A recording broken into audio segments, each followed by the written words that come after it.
Hi team, welcome to the first part of the run through of this week's exam pack. So we'll look at question 1 first. Now this should be nice and easy for us. 7 to the power of 0, anything to the power of 0, the answer is always 1. 5 to the power of -1, remember that the negative means that we will be using it as a fraction. Okay, so we've got 5 over 1. -1. The -1 means that we're going to flip the fraction 1 over 5. Now we also need the power of 1 on the bottom, because if that was squared, we'd square the number on the bottom. But we're going to leave it as 5 in this case. 5 to the power of the 1 is 5, so it's 1/5. 9 to the power of a half is the square root of 9, which is 3. Okay, nice and simple for the first question. Let's look at question 2. We've got 360 shared between Abby, Chloe, Ben and Danish. The ratio of the amount that Abby gets to the ratio that Ben gets is 2 to the power of 7.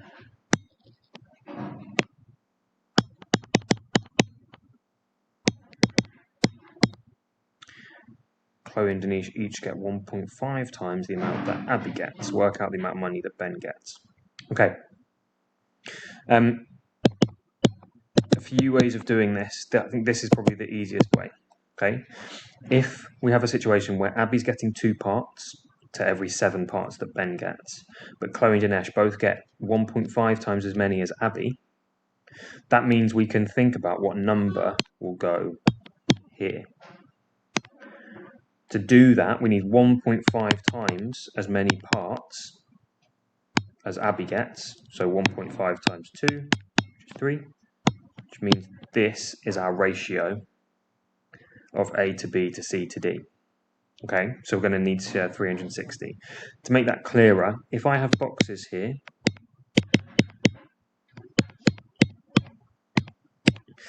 I've got 2 to 7. I know that Chloe and Danish need to have 1.5 times as many boxes as Abby, so they're 1.5 times 2, so 3. Okay, so I need 3 boxes for both Chloe and Danish. Now, once I've got that, I've got 2 to 7 to 3 to 3. We can then share across this £360. Okay, 2 ways of doing that. We can either use the box method, or we can use another method. I'm going to do the other method, so we're going to do 360 divided by 15, because if I add all of these together, I get 15. 360 divided by 15 is 24, I think. Yeah, 24. And that means that 24 is going to go in every single box. Okay, I want to work out the number that Ben gets. So I need to do 7 times 24, which I can't do in my head, so I'm going to do it using multiplication. 14 is 16. £168. Okay, nice and easy. Question 3. Liam invests 6,200 for 3 years in his savings account. He gets 2.5% per annum compound interest. How much money will Liam have in his savings account at the end of 3 years? Okay. This means that n is 3, so 3 years.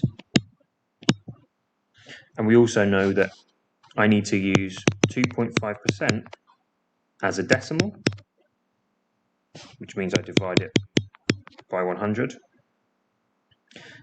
Oh, I've made a mistake there, sorry. There's one thing we need to do before that.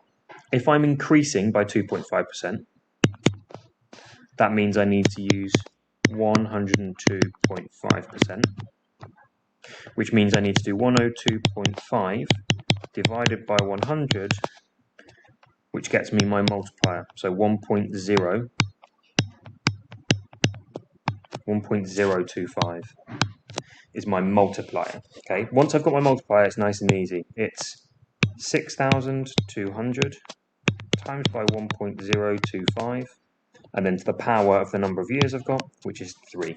Okay, and this one is definitely a calculator question, so it's 6,200 times by 1.025 to the power of 3, and I get 6,676.721, which is, in pounds and pence, £6,676.72. Okay, and that's my final answer. Question 4. A car travels for 18 minutes at an average of 72 kilometers per hour. How far can the car travel in these 18 minutes? Okay, one thing we need to notice straight away, here I've got minutes, here I've got hours. So my units don't make sense at the moment, so I need to make sure I can deal with that. But let's have a look. This is obviously a speed, distance, time question. Speed, 72 kilometers an hour. Distance, I don't know, but time, 18 minutes. What I'm going to do, and I think this is probably the easiest way, is I'm going to make my minutes into hours. Okay, 18 minutes into hours. To do that, I need to divide it by 60, because there's 60 minutes in an hour, and I get 0.3. Okay, so 18 minutes is 3/10 of an hour, and now I can use the fact that speed is distance over time.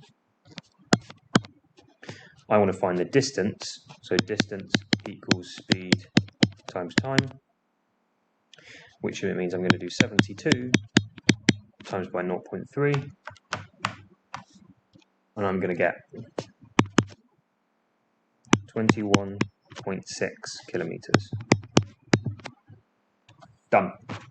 Okay, part B to this one is a reasoning question. David says that 72 kilometers per hour is faster than 20 meters per second. Is David correct? I've got two choices now. I want to be able to compare these two, 72 kilometers per hour, 20 meters per second. The issue is that these two are not the same. How can I need to convert one of them into the other one? It doesn't matter which one I do.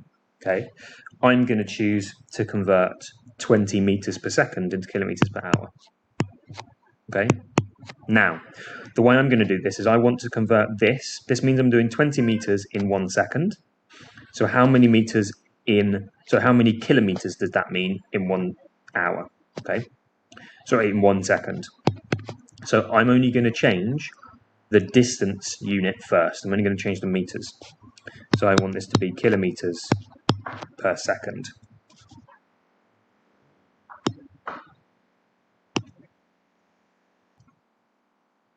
So 20 meters per second into kilometers. I want to get meters into kilometers. Okay, so I need to divide by 1,000.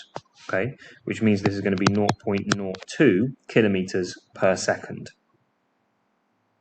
Now I've got 0.02 kilometers per second.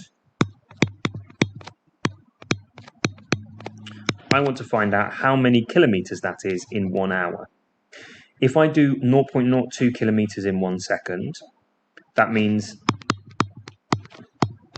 kilometers per minute. I need to times it by 60, because there are 60 seconds in a minute. Get 1.2 kilometers in a minute. Then I want to do kilometers per hour. I need to times it by 60 again, because I've got another 60 minutes in 1 hour, and I get 72 kilometers per hour. Now I want to compare now. I've got 70 kilometers per hour is faster than 20 meters per second. Now for this, I can give a nice answer saying that David is incorrect, as 20 meters per second equals, 20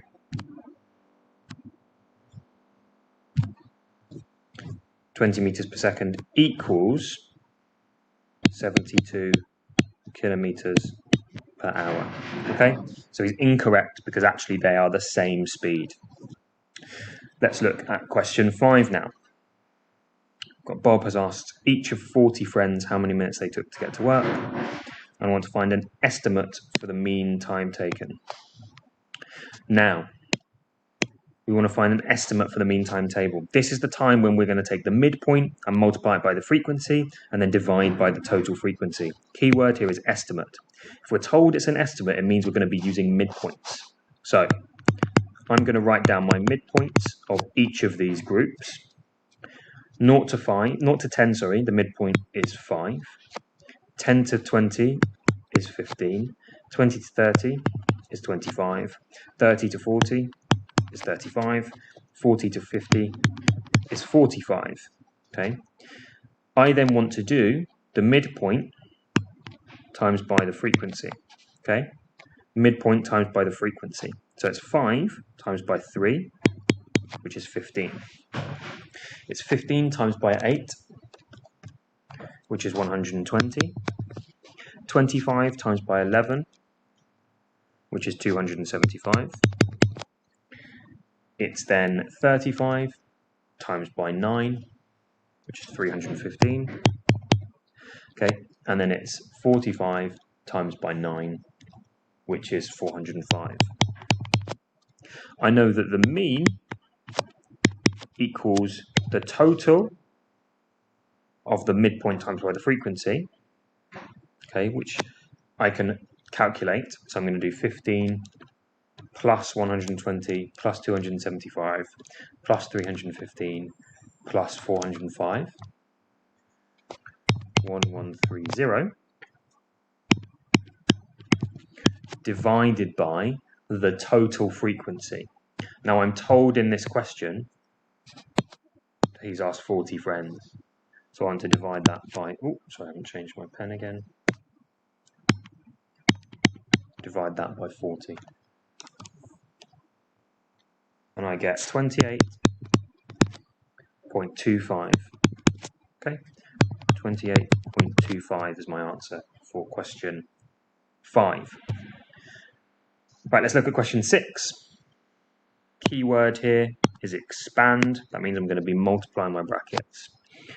3 times 2y, which is, 3 times 2y and then 3 times negative 5. So 3 times 2y is 6y. 3 times negative 5 is negative 15. The key thing is the negative. Negative 5 times by 3 is negative 15. Factorize completely. Now this looks, we've got a squared here, so it could be quadratic, but it's going to factorize just into one bracket and one something outside, like the one above. The way I know that is because we've got x in both terms. So x is definitely a factor. Okay. I then need to look at whether y is shared. Y is not shared, so y is not a factor of both terms. I then need the highest number, which is a factor of both terms. And 4 is a factor of 8 and 4, so I can have 4 outside the bracket as well. Once I've got what I've got outside the bracket, all I need to do is go, right, what do I need to multiply by 4x to get 8x squared? I need to multiply by 2x. What do I need to multiply by 4x to get 4xy? And it's just y. Easy as that. Now, we've got this formula, which I'm going to just write out slightly bigger to make it easier, and I want to make h the subject. To make h the subject of the formula, I need to have h equals. First thing I'm going to do is times both sides by 10, because I've got 10 on the bottom of this fraction. So 10t, let me do that in blue actually, so it makes sense. 10t equals gh. Now I want h on its own. At the moment, the thing that's stopping that is g, so I need to divide both sides by g. H equals 10t divided by g, and that's my final answer. So h equals 10t over g. I'm going to pause the video now, and then we'll go on to the next question in the next video.